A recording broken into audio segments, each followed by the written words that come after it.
The Donovan family haunting. Ted और Elon Donovan अपने बच्चों के साथ रिसेंटली एक नए घर में शिफ्ट हुए थे। एक अच्छी लोकेलिटी में एक आम सा दिखने वाला घर। शुरुआत के कुछ महीने सब कुछ एकदम नॉर्मल था, पर 19 साल की पैटी डोनोवन को नई लोकेलिटी में एडजस्ट करने में दिक्कत हो रही थी। पैटी के ज्यादा दोस्त नहीं थे और उसके मॉम डैड उस पर और उसके छोटे भाई पर बहुत सख्ती रखते थे। अपने अकेलेपन को दूर करने के लिए पैटी एक उइजा बोर्ड घर में ले आई। उइजा बोर्ड एक खतरनाक गेम था जिससे आत्माओं से बात की जा सकती थी। पैटी ने उइजा बोर्ड से पूछा कि क्या कोई आत्मा उसे सुन सकती है, तो उइजा बोर्ड का प्लैंचेट तेजी से यस पर चला गया। पैटी ये देखकर और क्यूरियस हो गई और उस आत्मा से अलग अलग सवाल पूछने लगी। पैटी को पता चला कि वो आत्मा एक 19 साल के लड़के की है। पैटी ने उससे पूछा कि क्या वो उसका फ्रेंड बनेगा, जिस पर उस लड़के की आत्मा ने यस में आंसर दिया और वो प्लैंचेट BOYFRIEND यानी बॉयफ्रेंड पर चला गया। फिर वो आत्मा पैटी की तारीफ करने लगी। उस आत्मा ने कहा कि पैटी दूसरी लड़कियों से ज्यादा सुंदर है। धीरे धीरे हर रोज पैटी उससे बात करके खुश हो जाती थी और वो सच में उस लड़के की आत्मा को अपना बॉयफ्रेंड मानने लगी। और फिर एक दिन पैटी ने उस आत्मा को उसके सामने आने के लिए कहा। जैसे ही ये हुआ, पैटी के कमरे की लाइट्स फ्लिकर करने लगी, लेकिन पहली बार प्लैंचेट नहीं हिला। और उस दिन के बाद डोनोवन फैमिली के लिए सब कुछ बदल गया। घर में अजीबोगरीब चीजें शुरू हो गईं। रात के सन्नाटे में जब सब लोग सो रहे होते थे, दीवारों के अंदर से जोर जोर से ठक ठक की आवाजें आने लगी। ये आवाजें किसी पाइप या पड़ोसी की नहीं थी, बल्कि फैमिली मेंबर्स को ऐसा लगता था जैसे कोई घर की दीवारों के अंदर से उनसे कुछ कह रहा हो। एक रात जब सब लोग बैठकर डिनर कर रहे थे, तो दीवार पर लगी फोटो अचानक नीचे गिरकर टूट गई। अगली सुबह जब मिसेस एलन डोनोवन उठी, तो घर की लगभग सभी दीवारों पर खरोंचें थीं, जैसे किसी ने उन्हें रात भर बैठकर स्क्रैच किया हो। साथ ही घर में एक बेहद अजीब सी सड़े हुए मांस और सल्फर की गंदी बदबू आई और फिर अचानक चली गई, जैसे कोई किसी मरे हुए जानवर को एलन के सामने से लेकर गया हो। धीरे धीरे वो स्मेल पूरे घर में सारे फैमिली मेंबर्स को आने लगी थी।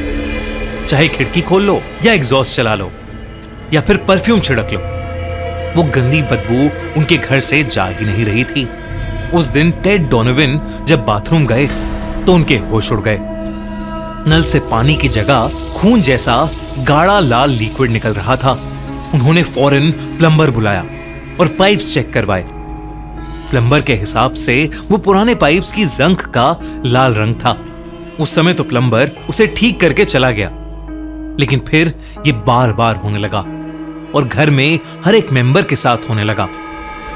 घर के हर नल से वो लाल गाढ़ा लिक्विड निकल रहा था। अब तक जो बस आवाजें और बदबू थीं, वो धीरे धीरे और खतरनाक चीजों में बदलती जा रही थीं। मार्च 31, 1974 की रात सब फैमिली मेंबर्स ड्राइंग रूम में टीवी देख रहे थे, जब पूरे कमरे की लाइट्स अचानक से फ्लिकर करने लगी और टीवी अपने आप बंद हो गया। एक 6 फुट लंबा 100 किलो भारी ड्रेसर जमीन से हवा में उठा और घूमने लगा। कुर्सियां और तस्वीरें हवा में तैरने लगीं। एक काले साए ने पूरे घर की दीवारों को घेर लिया था और घर में एक अजीब सी गुर्राने की आवाज गूंजने लगी। टेड डर के मारे पूरी फैमिली को लेकर होटल में रहने चला गया, लेकिन वहां भी लाइट्स जलबुझ होने लगी और चीखने चिल्लाने की आवाजें आने लगी, जिस वजह से होटल मैनेजर ने उन्हें निकाल दिया। जब वो वापस घर आए तो घर पूरी तरह तबाह हो चुका था। घर के कालीन और बिस्तरों पर क्लीनिंग फ्लूइड्स, शराब और परफ्यूम गिरा हुआ था और दीवारों पर गंदी गंदी गालियां लिखी हुई थीं।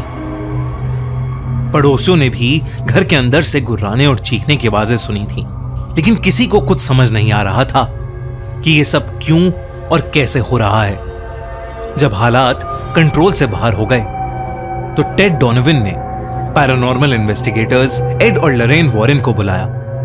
एड और लरेन वॉरेन दुनिया के सबसे फेमस पैरानॉर्मल इन्वेस्टिगेटर्स थे। उन्होंने कई खतरनाक हॉन्टिंग के केसेस सॉल्व किए थे। एड और लरेन जब डोनोवन फैमिली के घर पहुंचे तो उन्होंने घर में कदम रखते ही कहा कि वहां का माहौल दम घोटने वाला है। एड वॉरेन ने दीवार पर 2 बार नॉक किया तो जवाब में एड को दीवार से भी 2 बार नॉक की आवाज आई। घर में वो गंदी बदबू अब भी आ रही थी और नल से अभी भी वही लाल गाढ़ा पानी निकल रहा था। इन्वेस्टिगेशन के दौरान लरेन को पैटी के कमरे के पास एक बड़ा सा काला साया हवा में फ्लोट होते हुए दिखा। उसकी आंखें लाल थीं और लरेन उसे देखते ही बहुत कमजोर महसूस करने लगी, जैसे कोई उससे उसकी एनर्जी खींच रहा हो। तभी वहां एड आ गया और वो साया गायब हो गया। घर में बच्चों ने बताया कि उन्होंने कई बार एक काले साए को अपने बिस्तर के पास खड़ा देखा है, बल्कि मिसेस डोनोवन ने भी कई बार उस काले साए को किचन में महसूस किया है। वॉरेन्स ने प्रेयर्स और अपने रिचुअल्स शुरू कर दिए, लेकिन जब भी वो प्रेयर्स और रिचुअल्स स्टार्ट करते, घर की दीवारों में जोर जोर से ठक ठक शुरू हो जाती। उनकी कैंडल्स और दिए अपने आप बुझ जाते। वो जो भी आत्मा थी वो नहीं चाहती थी कि वॉरेन्स वहां पर हों। हमले बढ़ने लगे। एक रात जब मिसेस डोनोवन सो रही थीं, तो उन्हें ऐसा लगा कि जैसे कोई अदृश्य हाथ उनका गला दबा रहा हो। जब लाइट जलाई गई तो उनकी छाती पर खरोचों के निशान थे। वॉरेन समझ गए थे कि यह सिर्फ एक हॉन्टिंग नहीं है, बल्कि एक इन्फेस्टेशन है। इन्फेस्टेशन का मतलब था कि वहां कोई भटकती हुई आत्मा नहीं, बल्कि एक डिमोनिक, एक शैतानी शक्ति है जो पूरे परिवार को नुकसान पहुंचाना चाहती है। लरेन ने यह भी बताया कि यह आत्मा इस घर से अटैच नहीं है, इसलिए वो होटल में भी उनके पीछे आ गई।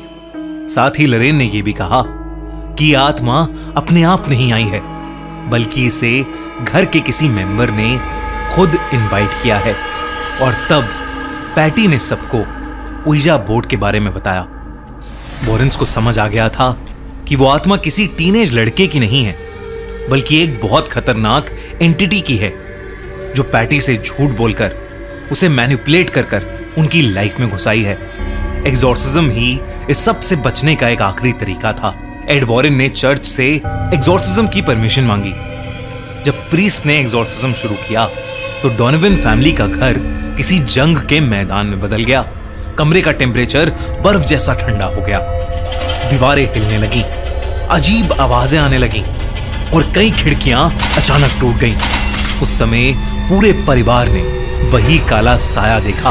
वो उनके सामने आ गया था और बेहद भयानक लग रहा था। अचानक पैटी हवा में उड़ने लगी।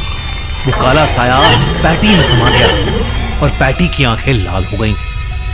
जैसे जैसे एग्जॉर्सिज्म हुआ, पैटी दर्द में चीखने लगी और फिर वो एकदम से उड़ती हुई 5 फीट दूर दीवार पर जाकर लगी और बेहोश हो गई। घर में एकदम से सारी आवाजें बंद हो गईं।